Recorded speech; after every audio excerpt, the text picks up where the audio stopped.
Our hero Juan Gone is often ridiculed for his name because it literally means protagonist. However, he is determined to be the main character in his own life. Today he goes to the store to buy the new version of his favorite game, Night Saga. It is basically a game of humans and demons, and the player is given two options. Choose the human hero named Loco, the first demon prince Sefer, and then embark on an adventure. Since this is the first game released in virtual reality, Ingon feels confident. He had a pirated version of this game when he was young, so he thinks he knows it inside out. After entering his house without wasting any time, he dives straight into the game world, determined not to play for more than 8 hours, but the moment he enters he is stunned. He does not wake up in bed as usual. Instead, he notices the unusual character he has been given. At that moment, an ogre enters, startling him and making him realize how real the game feels. Our boy is confused and stops dead in his tracks when he sees that the ogre as a non-Yugal character can talk to him, something that was not shown in the game's advertisements. He asks the ogre his name and the ogre answers Kar while wondering why his prince has forgotten him. Then Kar leaves the shop reminding him that everyone is waiting for him,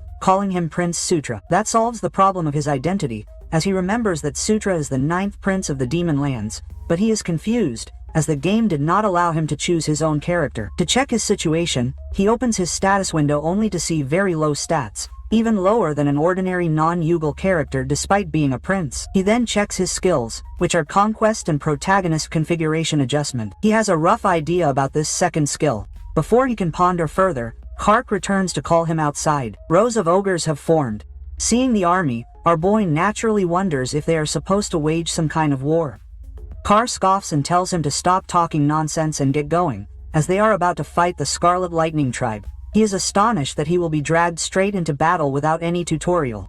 He learns that he has to support the 7th prince and 8th princess in their fight against the Scarlet Lightning ogre tribes that are creating an uprising. Worried, he expresses his concerns about going to war with only 10 fighters. Carrick seems confused because Ingon apparently knew yesterday that they were only going on patrol. Trying to calm the situation, Ingon opens his mini-map and discovers a shortcut while Carrick worries about the long path they are supposed to take. Ingon insists that Carrick follow him, as he knows a faster route. They head into the forest and climb a cliff, leaving our boy completely exhausted. Carrick is astonished to see a door and even more surprised by his prince's ability to find such a path. But when he notices her tired expression, he becomes concerned. The next moment, a golden light envelops him and a notification appears that he has leveled up. He is surprised to see that not only has he leveled up just by walking, but he has also gained improved stats, 2 points added automatically and 2 extra points left for him to allocate. His army urges him to advance. He steels himself ready to face whatever awaits inside the door because he is not alone. He is also confident in his protagonist setting adjustment skill as it serves as his script armor. Inside the door, they find a cave. Carrick immediately realizes that it must have been crafted by dwarves. There's a rumor that the dwarves left the demon lands long ago, as no one has seen them in centuries. Suddenly they see a treasure shining in front of them and their faces light up. The ogres assume that it must have been left behind by the dwarves and immediately begin looting the treasure, looking around. Sutra also looks for something suitable for him, but most of the items are way above his level. Some are not compatible with his magic ability and others are simply too heavy to carry. Eventually he realizes that he can't carry anything useful at this level, so he decides to store the items in his inventory. He checks if he has one and sure enough he does. Testing it out, he stores a weapon inside. All he needs to do is touch an item and think about storing it and it's done instantly. Suddenly he sees the Scarlet Lightning tribe approaching on his map and warns everyone. The next moment, the wall explodes and the Scarlet Lightning gang bursts in. Their leader, Kaich-chan, boasts about finding his enemies. The battle between the green and red ogres begins as our boy stands there confused about what to do. He eventually decides to kill some enemies to gain experience points. He attacks an ogre, but its body is so tough that his sword breaks. The red ogre then turns to face him as he runs, trips on a rock and falls hard. His health points drop to a single point. Just as the red ogre is about to finish him off, his ogre friend rushes in and saves him, urging him to get out of there immediately, shaking to the bone. He decides he's had enough of the game for today. He opens the main menu, but the first thing he notices is that he has no skills left. Looking deeper, he's surprised to see that there's no option to log out. The only conclusion he can draw is terrifying. He's trapped inside the game. At that moment, Kai-chan approaches and sends a blast of magic directly at him. Our boy doesn't want to die here, but the magic is completely draining him. His eyelids grow heavy and when he finally closes his eyes, his health points drop to 0. He opens his eyes and finds himself in a space that feels like a void. For a moment he's scared that he might be dead. The next moment a bright light appears and inside it is a woman who informs him that he is the one who vanished to get here. She advises him to conquer, enslave and then rule. Before he can understand anything, he is hit by the bright light and the next moment he opens his eyes again, this time on the battlefield. Meanwhile, both clans of ogres clash fiercely. Kaichin thinks that the green ogres are fools for coming with such a small force. He orders his men to eliminate them all. Then he notices our boy standing with a golden light enveloping his body. A notification informs him that he has awakened the ability of telekinesis. He never learned such an ability, but on further investigation he realizes that telekinesis is a subcategory of his Conquest Knight ability. Kaichin orders his minions to kill Sutra, while the green ogres instinctively form a circle to protect him. Looking at his notification screen, Sutra remembers that Conquest Knight is not a standard knight class. He doesn't understand how he got this ability, yet it feels etched into his mind, something he can use instinctively. He utters a spell, activating his ability under the king's banner. This ability grants a power boost to all allies in the immediate vicinity. The green ogres immediately feel overwhelming strength flooding their bodies. Emboldened by their newfound power, they burst forward and launch themselves at the enemy, quickly overwhelming and defeating them. Kaichin, upon seeing this, can't believe the sudden increase in strength the green ogres are displaying. He then notices our boy in the back and realizes that he must be the one behind this power play. Kaichin casts a spell at him, but before he can hit him, Carrick steps between them using his ability again. Sutra increases Carrick's power and orders him forward. In one swift move, Carrick slits Kaichin's throat. Seeing their general fall, the Crimson Lightning ogres begin to retreat, determined not to let them escape. In the meantime, he receives multiple level-up notifications, which surprises him. At that moment, Kar studies his stats and the source of his power. Looking at his prince, he wonders if Sutra has been behind this.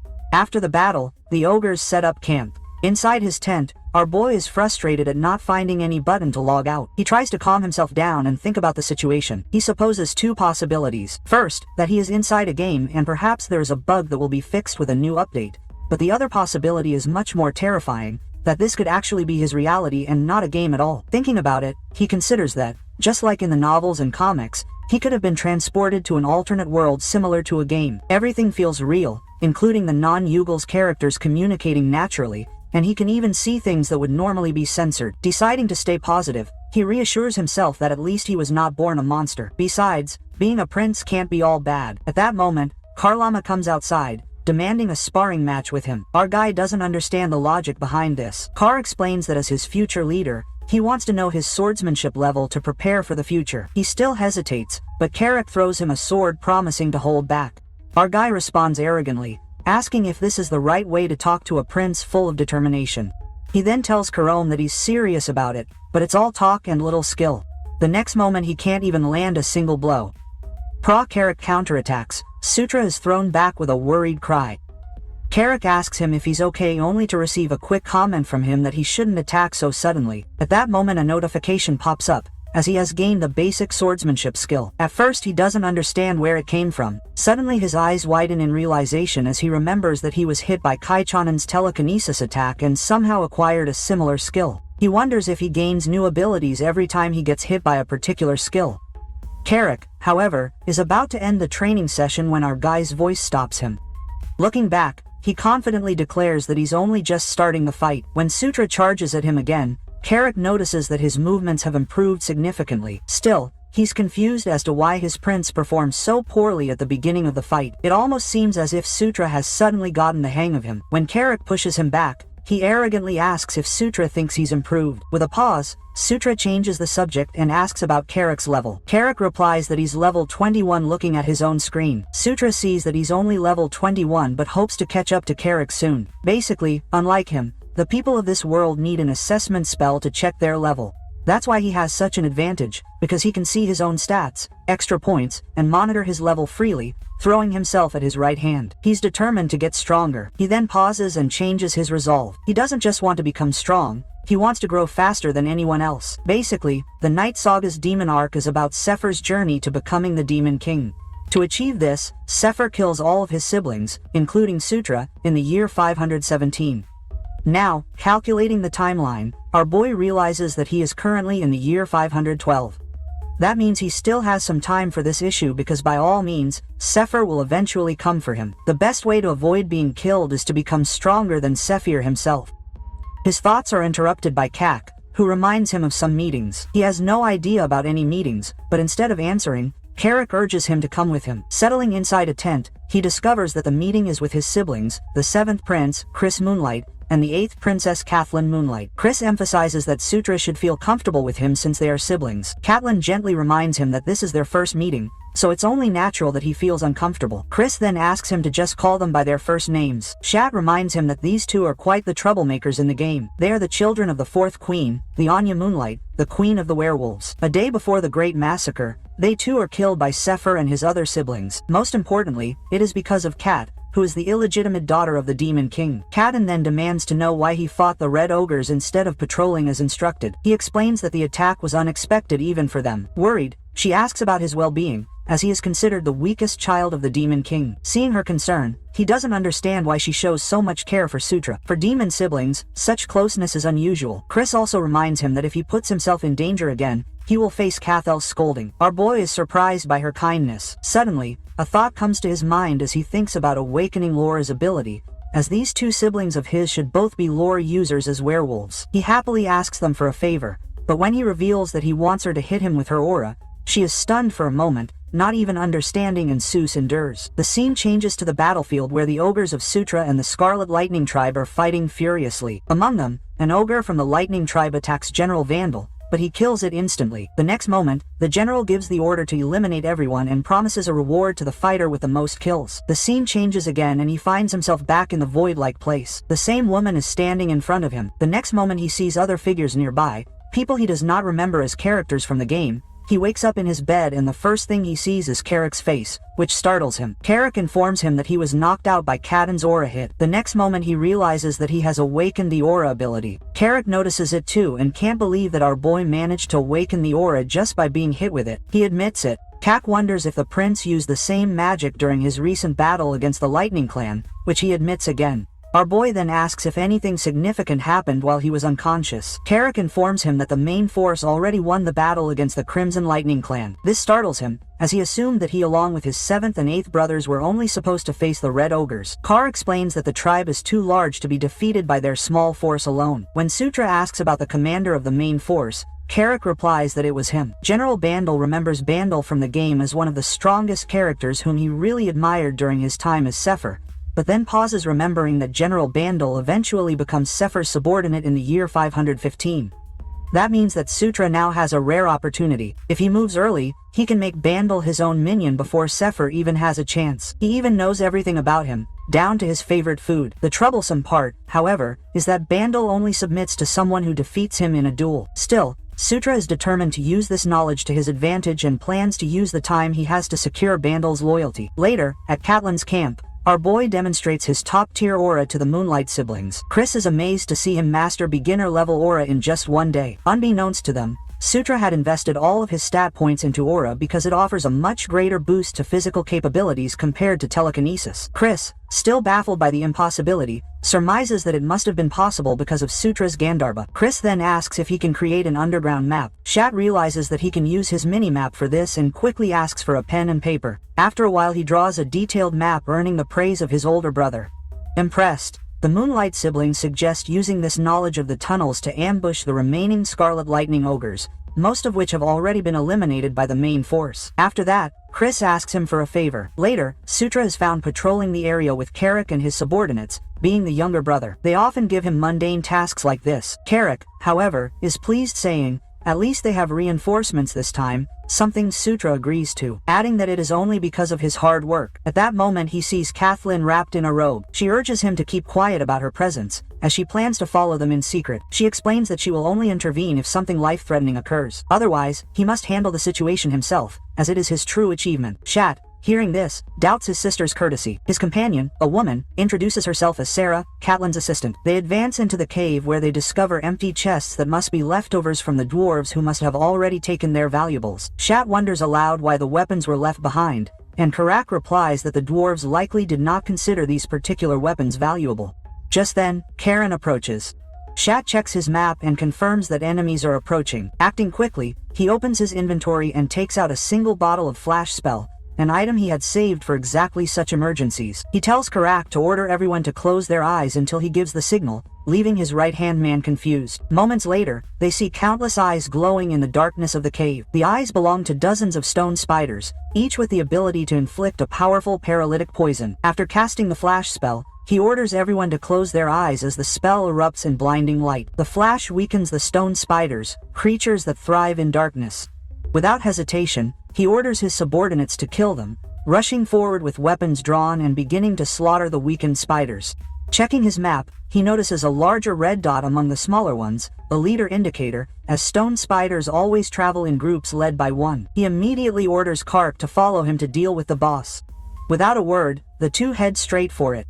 Karak wastes no time and swings his jash at the monster, but the blow only leaves a superficial scratch on its hard exoskeleton. Our boy notices that the boss's outer armor is nearly immune to weapons like Chiz. Fire is the only weakness that can defeat it, but it lacks the ability to use fire magic. The boss roars as he takes a step towards them. Both of them tense up. Shad explains that they need fire to defeat him. Karak points out that they have no way of producing fire in this situation. At that moment, Kadian's voice resonates, telling him to raise his sword. He instinctively complies. In the next instant, his blade is already ablaze. She calmly asks if that is enough for him to fight. Without wasting another moment, he charges at the boss and slashes it with Flame Blade. The blow is devastating enough to burn through the exoskeleton and kill the monster in a single blow. After this achievement, he levels up and reaches level new. Worried, Kathleen asks about his well-being, as well as the skill he just used. He ignores it, saying that it is some kind of blessing he sometimes receives. She assumes that it must have come from the Gandharva and he decides to play along. Still, she is curious. His response to the spider's attacks seems overly refined,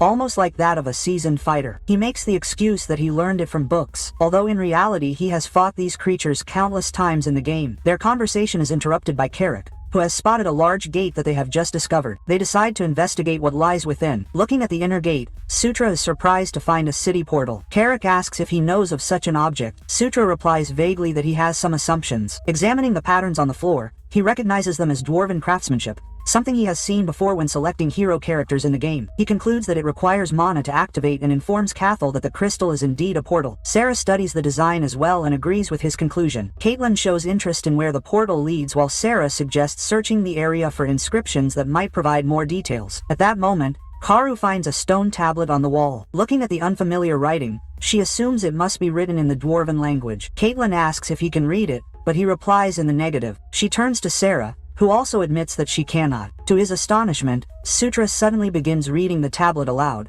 containing information about the number 2 portal of Hissa Mountain and stating that it is connected to number 3. He is startled to realize that he can actually understand and pronounce the Dwarven language. His system confirms this by notifying him that he has awakened the level 1 Dwarven language. The revelation does not question his own ability to gain knowledge in such an unusual way. Karak and Catelyn are astonished that he can actually read the language in Anna. Sarah, however, is more interested in the content written below the main inscription. He replies that the portal requires mana injection for activation. He then asks his sister to do it. Caitlin protests that she can do the same. He makes the excuse that it hinders with mana rather than revealing the truth that she cannot use any at all. Finally accepting, Kathleen infuses her mana into the portal. The next moment, a projected image of Hissa Mountain appears connected to her current location. This clearly means that portal number 3 is located there, which also suggests the existence of more dwarven tunnels. Karak is delighted with this discovery, as the main forces of the Scarlet Lightning tribe are also located on Gista Mountain, with Sutra agreeing, noting that this gives them an excellent opportunity to ambush their enemy. Caitlin then orders the group to rest for a while before returning to discuss the situation with Chris. Everyone agrees.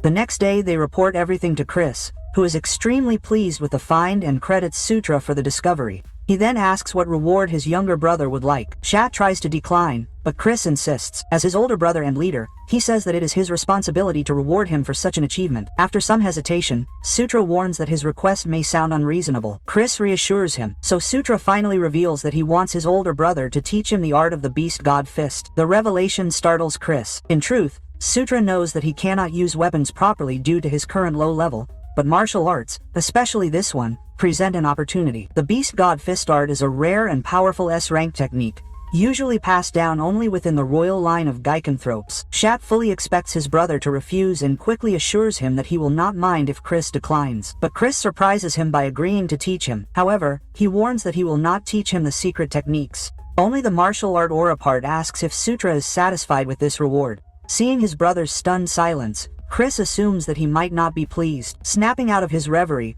our boy is quick to assure him that it is more than enough. Chris's expression softens and he asks if Sutra can truly consider him his brother. For a moment, Sutra remains silent as the word brother carries a weight he is not used to, but the idea of Chris as his brother appeals to him, so he accepts, shaking hands with Chris and admitting in his mind that he looks forward to working with him. At that moment, his system informs him that he has formed an alliance with the Moonlight Brothers, although his status is currently normal. Meanwhile, at the Scarlet Lightning Tribe camp, a prisoner has been captured and is being held for interrogation. The Scarlet Ogres demand to know if she came here with the intention of attacking their people from the beginning. Their captive turns out to be none other than the 6th Princess Felicia Don Vladi. Meanwhile, our boy looks at his stats screen and notices something strange. Every time he levels up, all of his stats increase by 2 points, except for his charisma, which only increases by 1. He does not understand the reasoning behind this quirk of the system. He remembers from his Night Saga playing days that looks and charisma are 2 separate things. Appearance refers to how beautiful the character looks, while charisma determines how likable the character is. Still,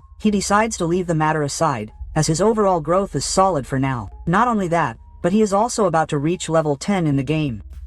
When the 2 main characters, Sek, reach level 10, their respective skills, Chosen and Descendant of Darkness, also leveled up.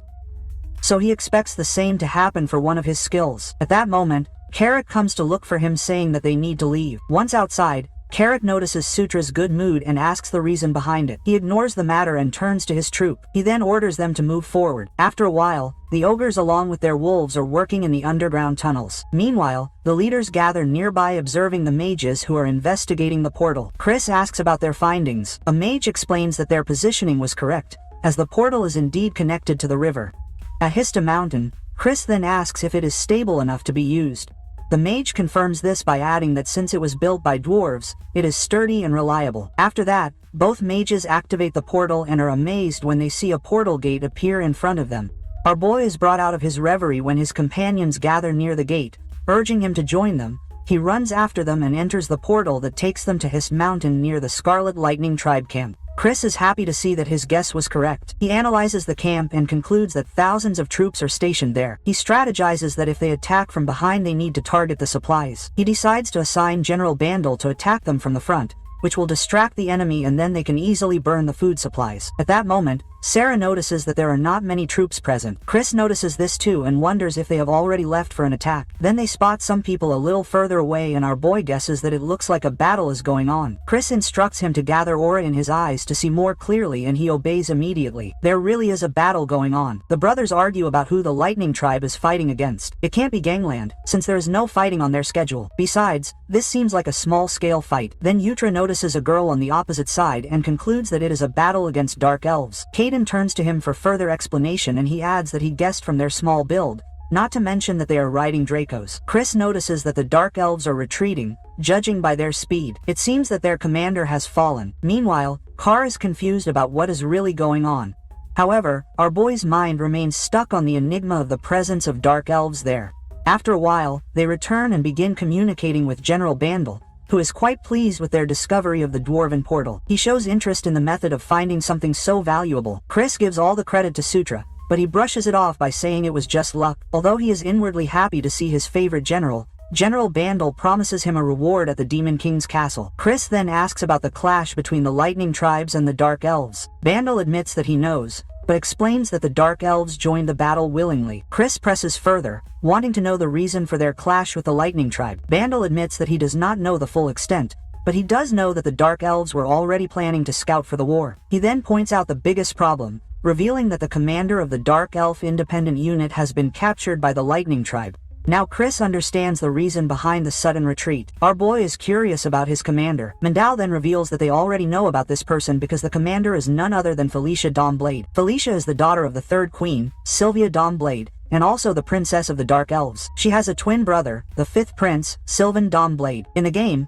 both twins join the side of the fourth princess, Anastasia Necron. This is why she always harbors animosity towards Sutra. She does not understand her reason for being here and assumes that she might be trying to steal merit. Her reverie is broken by Chris, who asks if the Lightning Tribe ever knew about the identity of their captive. Bandel expresses ignorance on this matter. Chris then asks about their next course of action. Bandel firmly states that they will save her if it is within their capabilities. Chris points out that they can try to negotiate, but Bandel firmly replies again. If the Lightning Tribe arrives first, they will agree to talk. Otherwise, they will not give in to their demands. Chris accepts this. He ends up communicating with Bandel, promising to gather information on his end and contact Chris when needed. Kaden presses the need to rescue Felicia. Chris, however, does not share her sentiments because going to the Lightning Tribe camp would put them in danger. Kaden insists again that they must do it, that Felicia is his sister after all. Chris knows this too, but remains hesitant. After a while they decide to plan their next move. Bandel is going to fight with the main force of the Lightning Tribe and lure them away from the camp.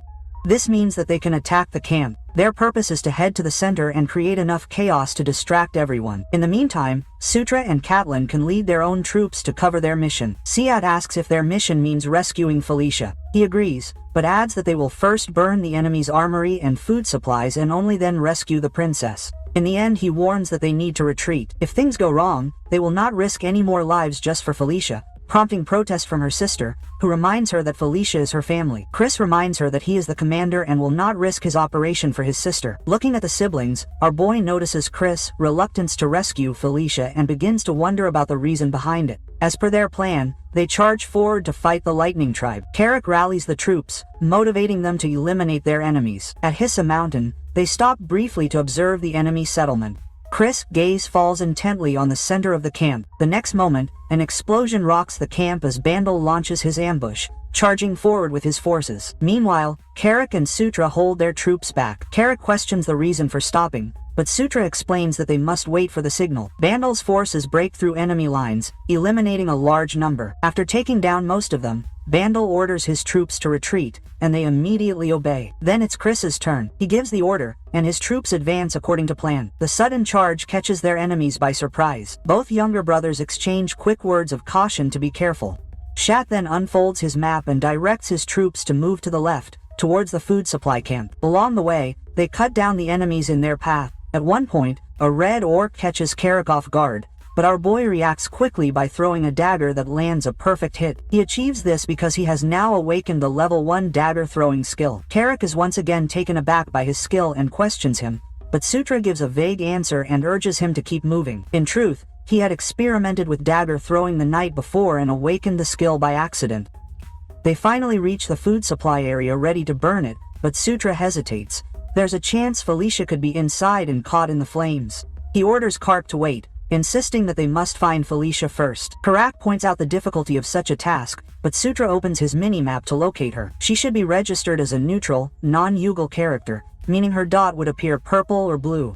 After careful scanning, he finally spots one. He urges Kark to follow him, and together they break into a camp. Looking around, he finally finds his sister. Felicia recognizes him immediately and demands to know his reason for being there. Wasting no time, he begins to untie her bonds. There's no room for explanations. His first priority is to escape. In the meantime, his mind is already working on a different plan. He intends to use this opportunity to make his sister indebted to him, something that could prove very beneficial in the future. Once outside the camp, Sutra urges Felicia to move faster, insisting that they need to regroup with the Moonlight siblings. This surprises her. She can't believe that the two of them have actually come to rescue her. He doesn't understand why she places such importance on this mission. She begins to explain about the ongoing power play within the royal family, but her words are cut short as Karaktaviza enemies close in on them en masse. Shat signals to his sister by calling her name. For a moment she complies, but suddenly stops when she realizes he called her by name. Before he can question her further, she warns him of an incoming attack, but the blast of fire hits him directly, causing him to scream in pain. Both Karalisha and Shat freeze in society as the flames engulf him. The next moment leaves them even more stunned as the same fire is thrown back at the attacker, reflected by none other than Sutra himself. They stare in disbelief as he emerges unharmed, having awakened both mana control and fire arrows, both at level 1. Wasting no time, he takes advantage of his new abilities, firing flame arrows with precise aim. His expression shows satisfaction. Finally, a magical ability of his own, even at level 1, proves deadly as his enemy is felled by his fire arrow. His joy at victory is interrupted by another attack from behind. Turning around, he recognizes it as an ice arrow strike, but notices that the target is not him, it is Felicia. She takes a step forward out of concern, but he stops her with a glint of determination in his eyes. He waits in hopes that the next strike will be an ice attack so that he can acquire an ice ability as expected. The ice arrow hits him and he instantly acquires a level 1 ice arrow. His happiness, however, is short-lived. A wave of fatigue washes over him and he collapses. His system flashes a warning. His health points are nearly depleted. He only has 13 points left. Cursing under his breath, he warns himself not to take another hit or his body will not survive it. At that moment, Felicia sneers, reprimanding him for protecting her. She reminds him that he is the weakest among his siblings and should be the one in need of protection, right? She realizes that she has misunderstood his actions. Pushing her aside, she believes he was protecting her. Still, as she questions him about his sudden ability to wield magic, something catches her attention. The enemy is killed by Felicia's spell, and as she pulls the ice arrow from her body, she begins to heal the wound. At that moment, her system notifies her that she has acquired level 1 healing magic. Watching the wound close, she praises her sister's brilliance as a mage. She asks him if he feels better now and he replies that he does, though he also notes that his healing seems to be replenishing his blood as well, something that visibly confuses her. Before she can clarify, a massive blood ogre charges towards them like an enraged bull. Felicia looks on in disbelief, unfamiliar with this particular species of monster. He calmly explains that it is a mutated species. She can't believe they actually have to step over this monstrous thing. In order to advance, he grimly agrees. And when the ogre finally lunges at them, neither of them dare face it head on. They immediately turn and start running, still having no idea how to deal with such a beast. As they run, Bloodlogger's speed proves faster despite its massive size. To deal with this problem, Felicia quickly forms a plan. Shat must buy her some time while she prepares a powerful spell to ward off the monster. Shat, however, has no idea how to do that. As the ground cracks under Bloodlogger's immense force, desperation drives him to act. He agrees to get its attention, though Felicia doesn't understand the strange term. Turning to Carrick, he orders him to repeat the move they had done earlier. Carrick accepts without hesitation. Shat pulls the dwarven dagger from his inventory, now usable, thanks to her level up, stabs it into the ground and activates her skill under the king's banner, increasing Carrick's stamina and power. The blood ogre charges at Carrick, but he blocks her blow with his weapon and pushes him back before landing a hard punch to his chest. At the same time, Felicia slips behind the beast and casts a spell of slippery grease under his feet, causing the giant to stagger and fall. Carrick leaps high into the air and slams into the ogre's chest, leaving him breathless. His relief is overwhelming that they have finally taken down one of the most powerful enemies, although there are still many left. Suddenly, a golden light surrounds him, opening his status window. He is surprised to see that he has finally reached level 10. Not only that, but his protagonist configuration setting has also leveled up. His main skill, protagonist configuration setting, reaches level 2, unlocking a new passive skill. He impatiently clicks to see what it is. He has acquired level 1 battlefield protection, which slightly decreases the accuracy of any attacks aimed at him. He can hardly believe it, that this is basically a stone trooper effect, the same trope seen in movies where bullets or blows always narrowly miss the hero. With this ability, his chances of replicating the protagonist's scripted armor have skyrocketed. His thoughts are interrupted by Felicia's urgent voice as a swarm of enemies rushes towards them. She casts a whirlwind of wind and fury, creating a miniature tornado that tears through the enemy ranks. Watching closely, Sutra notices something that is not actually a spell, even though it seems like one. Instead, it is spirit summoning. Remember that dark elves, despite their sinister reputation, are still elves with a natural affinity for magic, and Felicia, his sister, is clearly a natural spirit summoner. Seeing her fight with such overwhelming strength alongside her summoned spirit, Sutra can't help but grow greedy. Secretly, he wishes to be hit by one of his summoning abilities just so he can awaken the same power for himself. A yellow flare, which is an alarm to retreat, appears in the sky, wondering if anyone is in danger. The hero orders the Orcus head to retreat with the troop and goes alone with Kathleen Moonlight. Felicia Dawnblade also joins him to repay him for saving her. Thus they advance, hoping that the 8th princess has not been captured by the Scarlet Lightning tribe. The 6th princess questions his reason for worrying so much about her, although he claims that it is only because they are siblings. The truth is that he is doing it for the Alliance. Meanwhile, Caitlin Moonlight continues to beat up the ogres charging towards her, using her powers. After hitting them with her fist, she casts another skill pasted into fire, leaving them grunting in pain. However, 2 of them break through her spell and pounce on her. Despite the sudden attack, she maintains her balance and swings her weapon, sending them flying across the battlefield with her powers. By this time, Supra and Felicia Dawnblade have also arrived, so she asks them why they didn't retreat. When she turns to look at them, she can't help but jump into a hug with Felicia Dawnblade, overcome with joy at seeing her safe. As they hug, the hero checks the map and warns them about the enemies returning their way. So they ask him to lead the way out while they cover the rear. Once they return through the portal, the 8th princess expresses her surprise at how mature and intelligent the hero has become. Just then, Chris Moonlight arrives and heads for her return, but when the 6th princess greets him, he remains cold towards her. He then explains that the chief of the Lightning tribe, Scarlet, abandoned the fight after seeing his camp burn, leading to General Vandal's victory. However, since the chief is still in power, the prince declares that they will attack Kaichen's older brother Kieran's forces before the Scarlet Lightning chief joins them. After the announcement, he questions Felicia Dawnblade about being there. She explains that she was investigating the ruins when she heard about the battle, but was captured on her way to help them. This makes him feel a little embarrassed for not wanting to save her sooner, so he leaves after telling her to rest while the orcs prepare food.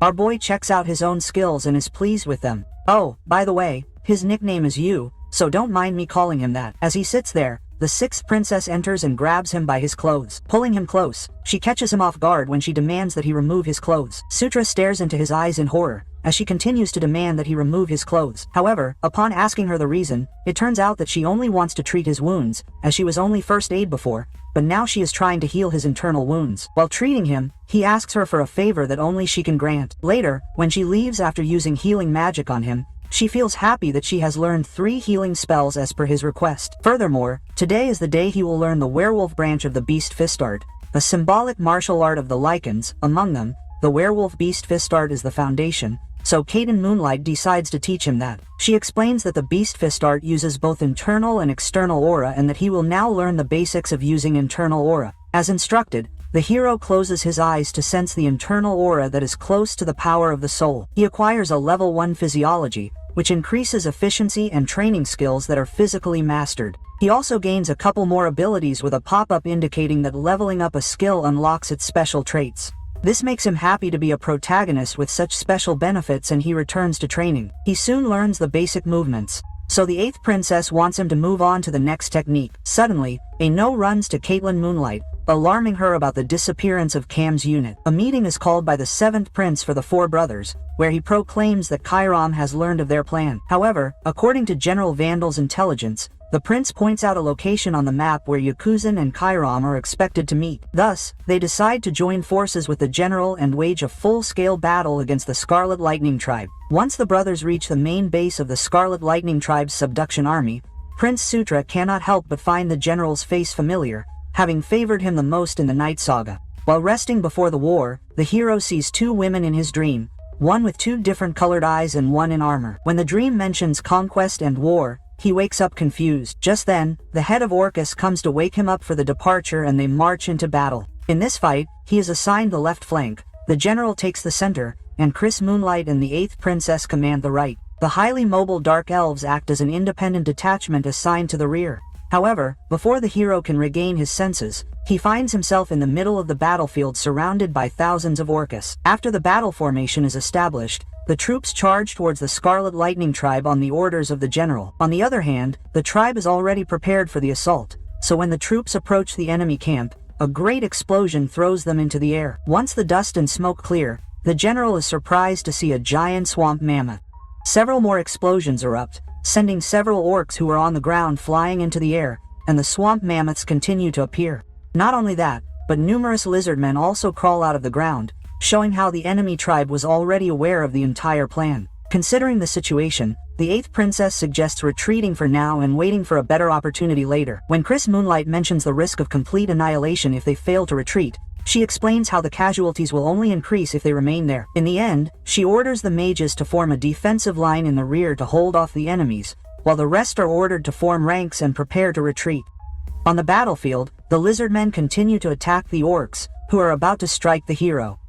However, the orc leader quickly knocks down the lizardman and tells the hero to control himself. The defensive line continues to push the enemies back until they finally manage to escape. After returning to the main base, the 7th prince admits his negligence, to which the general advises either to retreat altogether or to request reinforcements from the Demon King's castle. Just as the prince is about to decide on the matter, Felicia Dawnblade interrupts and proposes her plan. She explains how she came here to explore a ruin at the end of the Hissa Mountains. For 100 years, within those mountains, a ruin called Anadu, the lair of the Earth Dragon, is said to exist. Anadu, a magma dragon, employed countless treasure guardians to protect his lair and his loot. Among those guardians were the dwarves, who once lived in the mountains. Josai granted them weapons to defend the lair. The thunder-breaking Yan is a relic that allows one to cast army-scale magic and control the Quimers created to serve as treasure guardians. Therefore, in order to win, the siblings and their troops must find that relic. When Felicia Dawnblade declares that the Yang is the only option for them to win against the Scarlet Lightning tribe, the general asks if he knows its exact location. Since he doesn't, the 7th prince calls it complete madness, risking everyone's lives for a treasure hunt. However, Prince Sutra speaks up, affirming the existence of the Yang, because he encountered it while playing the game as Sulak. He explains that he came across such a story while studying Dwarven runes, but, above all, he states that he trusts Felicia Dawnblade. Chris Moon Knight persists in rejecting the idea, so the hero mentions that another tribe has a similar legend and that, since there is a high probability that the entrance to the ruins is nearby, he declares that he will explore that area and will take responsibility for any failures. So he asks them to let him go to TODAS as well. Using Felicia Dawnblade's phantom coursal horses, the brothers and the head of Orcus set out in search of it. Our boy estimates that it will take only an hour to reach the entrance of the ruins with the help of his minimap, but he wonders how to guide them all there without arousing suspicion. Not knowing what else to say, he lies that tunnel maps have a certain consistency, so if he combines the terrain of this place with the characteristics of the tunnels, he can determine an approximate location of the Yang. Although everyone seems puzzled by his statement, Felicia claims to understand and asks him to lead the way, although she also finds it strange. After following the hero's lead, they reach a blocked entrance. Seeing their confusion, he asks the 8th princess to break in by delivering a solid blow. When Felicia doubts the location of the Yang, the protagonist insists that, according to his calculations, they will not encounter the dungeon guardians if they break in here, reminding her that Catelyn Moonlight lacks the means to break in. The 6th princess does so, shatters it, with her knowledge of destruction and explosiveness skills as a ruin explorer. Once the rocks collapse and the entrance opens, they spot a half-dome amidst several pillars inside in hopes that the half-dome contains the Yang. They walk towards it and begin figuring out how to open it. Meanwhile, Felicia notices the 9 statues around her, only 3 of which are holding weapons. Since the weapons are of dwarven manufacture, they realize that they must equip the remaining statues with such weapons as well, before they can worry about where to get them. The hero reveals that he has 6 dwarven swords collected during the last expedition into the tunnel. However, as soon as they hand each statue a dwarven sword, a bright light shines from the half-dome and it begins to open. Once it is fully open, its eyes gleam with joy as it sees the Yang giving birth to thunder. The sight of the Yang surprises him, but before wasting any more time, the 6th princess thinks of how to activate it. She orders the hero and the head of Orcus to stay in their places while she directs the others to take positions at the 3, 6, and 9 o'clock marks on the circle. Explaining herself, she states that they will infuse mana into the disc, starting with her, then proceeding clockwise with the mana gradually increasing. Once everyone takes their positions, they infuse mana into the Yan until a great light shoots up into the sky. Due to the sudden flash, our boy closes his eyes, but when he opens them he finds himself in a crowd surrounded by countless men and monstrous creatures. Before he can comprehend the situation, a harsh and loud noise resounds as a terrifying dragon is seen flying above. The voice orders them to protect the sacred nest of the great Hkado and become the guardian that stands between the demonic and human realms. Suddenly, the hero opens his eyes with a snap and finds himself lying on the ground. He realizes that the dragon was the Black Dragon and Kedu, and everyone else confirm that they saw it too, although they cannot understand the vision. Felicia declares that the Yan will reveal it. However, when she touches it, a purple energy bursts out in large waves, affecting her directly. When the hero tries to help, he is also hit by the strange energy and is told to conquer this earth dragon in Kador's mana, as its test is cast upon those without permission. After a while, the energy finally diminishes along with the size of the Yangoj until it becomes a hammer. At the same time, one of our boy's eyes turns black as he sits there holding the Yangoj in his hand, while the 6th princess is nowhere to be seen. On the other hand, the Scarlet Lightning tribe discovers the main base of the hero and his troops, and their Yakuzan boss orders them to prepare to eliminate the stragglers. As per their boss's order, the Scarlet Lightning tribe attacks the main base with their monster animals and huge fireballs that cause explosions. Chris Moonlight immediately goes outside, worried about what to do, as the others have fled to the mountains and are on the brink of annihilation. From the top of the mountains, the chieftain of the Scarlet Lightning tribe watches the scene and laughs at the destruction of the base camp. He then attempts to cast spells on the orcs, but his hand cannot move. At that moment, a mammoth turns purple and begins to attack the Scarlet Lightning tribe, leaving his chieftain confused as to what is happening. Suddenly, he understands. What if the Demon King's offspring has found Yang back in the mountains? The hero finally gets up from the ground while holding the Thunder Hammer, the counterpart of the Thunder Hammer. Seeing it in his hand, Felicia comments that it seems Nkadu has chosen him and asks him to use it. Since Nkadu's mana has shown Jay how to wield the Thunder Hammer and enforce obedience after his defeat, he decides to start by subduing the swamp mammoths. With that, he slams the hammerhead into the half-dome and all the swamp mammoths in the main base begin to crush the Scarlet Lightning tribe.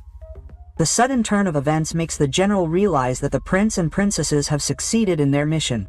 So he orders the Orcuses to kill the enemy tribe using this opportunity. As ordered, the Orcuses attack the lizardmen and ogres while the enemy chieftain looks on in confusion. His subordinate advises him to retreat for now and wait for another opportunity. But before they can escape, the 7th prince arrives. When he gives the chieftain a chance to surrender, the chieftain swings his weapon to kill the prince. However, the prince uses the beast god fist art and kills the chieftain in a single blow. This causes his subordinates to panic and they flee the scene, leaving Chris Moonlight alone to worry about the hero and the princesses. Meanwhile, the Orcus chief and the team watch in surprise as the mammoths deal with the enemy stragglers. The 6th princess tells them about the power of the Yank and is about to explain more when she suddenly loses her balance. The assistant immediately catches her and advises her to rest. Thus, as they decide to return, they discover that the protagonist is nowhere to be seen. After the battle ends, the hero's levels increase by a large number due to controlling the Inquitu relic. He then receives a pop-up indicating that his conquest level has also increased,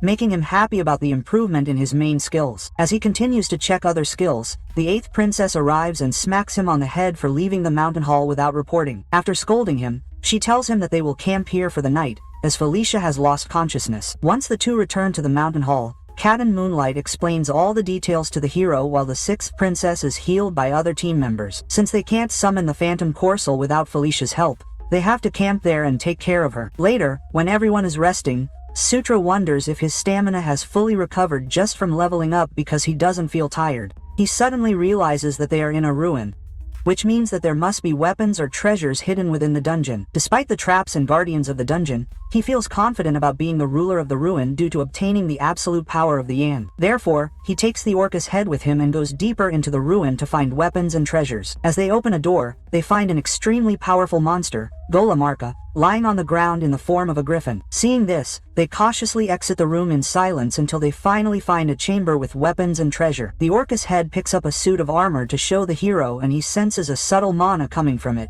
indicating that it is a magical armor. So he asks the Orcus head to keep it for himself. Looking at the rest of the treasure, he decides to store the useful things in his inventory and also asks the Orcus head to take everything useful. Suddenly, his gaze falls on a locked chest and upon opening it, a hidden passageway appears in the wall. Excited to find something rare and precious inside, he enters alone and a chamber appears as he looks around. He hears someone calling from a purple fire in the center of the chamber. He quickly identifies them by their mana, and despite this being the first encounter, he immediately realizes that it is the voice of Inkadu, and the thing levitating within the purple energy is Inkodu's gauntlet. Urker. Yu's eyes gleam at the sight of Inkodu's gauntlet, Urshakar, and he steps forward to grab it. Although it turns out that he is missing a number of things required to touch the gauntlet, he is still recognized as its master and is granted permission. He feels a huge SC as the gauntlet pulls towards his hand and fits into it, increasing his strength, power, magic, and resistance. As he revels in acquiring such a large item, the Orcus head appears, causing the hero to hide the gauntlet in his inventory. When asked about its appearance, the Orcus head reveals that he has seen everything, which worries our boy about things like his inventory being discovered. However, the Orcus head understands that the gauntlet must be kept confidential, so he promises to keep it a secret. He then asks the hero to leave the place with him, as it is a bit creepy, until the hero sees something useful for the 6th princess and they pick him up along the way. Returning to the rest of the group, he helps Felicia drink the magic recovery potion that finally brings her out of unconsciousness. When she asks about what happened, the 8th princess tells her that the hero brought the potion for her from the ruins. With that said, Jay boasts about his status as the ruler of the ruins and advises Felicia to rest in order to fully recover her magical powers. Later on, the group flies back to the main base where the general congratulates them. Just then, the 7th prince also appears from the camps and finally acknowledges and appreciates the 6th princess's performance. He then asks them to rest before taking care of the finishing touches, as there are still a few Scarlet Lightning tribe remnants left who will be dealt with in 2 weeks. When Jay calls it a 2-week vacation, Caitlin Moonlight sits him down and whispers something in his ear before telling the others that he has something to do with her. From there, Caitlin leads the hero to continue his beast fist training, which leaves him extremely tired. For the first 5 days, he is practically beaten by her. But after a week has passed, he finally begins to analyze his movements a bit. On the 11th day, he finally shows great improvement, and by now, his beast fist and aura have reached level 5. Kadin tells him that he can now finally begin learning beast fist, which excites him greatly. She then reveals that she will teach him a new way to use aura, which he must follow with concentration. With that said, she intertwines her fingers with the hero's and using her mana, creates a field that even he can feel, something like Beast Fist. The princess's aura guides him. Aura, being the power of life, becomes the same as the power of the soul when it reaches its limit and conquers the force of brutal domination that subjugates and makes submission. Soon the aura reaches a great level, causing the Beast Fist and the hero's aura to increase and finally acquire Beast Lord's Fist. He then combines the power of Beast Fist with Shaker and levels it up even more. However, while they do this, the general is secretly standing behind a tree and witnesses everything. The next morning, Jay asks the 8th princess about the unrest between Chris Moonlight and Felicia, as Jay needs both of them on his side. The princess reveals that while there is no direct issue between the two, the 7th prince seems to have some issues with Felicia's brother. The 5th prince, his name is not supposed to be said out loud, but he was quite the troublesome enemy when the hero used to play as Sefer. So when he tries to ask more about it, Chris Moonlight tells them to go ahead and report on their work in the afternoon. Later, as they are about to leave, the general appreciates their work and expresses his wish to meet the hero again someday together. From there, the siblings head off to the Demon Castle. Thus, the entire group sets off for the Demon Castle. The journey is simple. First, they move to the teleportation circle to cover long-distance space jumps. From there, they use magic to return directly to the Demon Castle. However, they must walk to the nearest teleportation circle, which takes 3 days, and they cannot consider stopping at inns at all.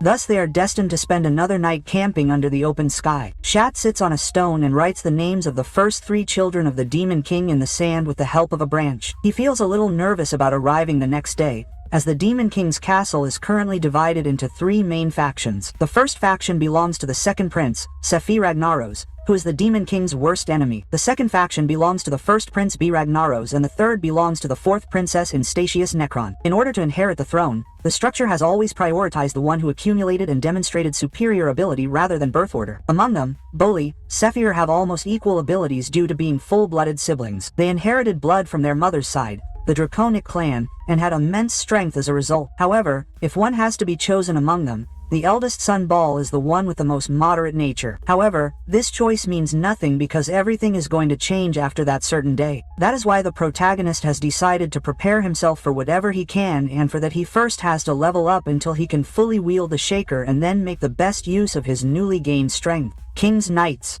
Later on he activates his King's Knights skill and the Knight Order is created. When he checks the details of the skill, he is surprised to find that it is not just another summoning type skill as he had expected. So he wonders if it could be some kind of guild system since it has enhancements, night training, and even summoning. Therefore, he considers it a broken skill. He gets excited thinking about how strong he will become once he levels up as he speaks. Just on top of all this, Karaka finally appears finding where Sutra has been all this time. He starts yelling at the hero for still being awake, even when they have to wake up early in the morning, and asks the hero to return, ignoring the Orcus head's words. The protagonist's eyes light up and he asks the Orcus head if he wants to try an experiment. After some thought, Carrick accepts to be part of the experiment and, as the hero tells him, kneels on one knee. Shat then draws his sword and rests it on the Orcus head's shoulder, declaring that he designates him as his knight. With that said, Carrick somewhat strangely states that it seems his loyalty towards the protagonist has increased. Just as he said, the Orcus head's level actually goes up to 24, making the hero feel proud of his achievement. When Carrick asks about the power flowing through his body, Sutra does not respond and asks if he wants to become the Orc. The Orcus head remains silent, while the hero mutters about how he will make Carrick the most powerful Orcu emperor in the Night Saga, someone who will become equal to the dragon race. The next morning, the group finally reaches the nearest teleportation circle and all enter it together to reach the Demon Castle.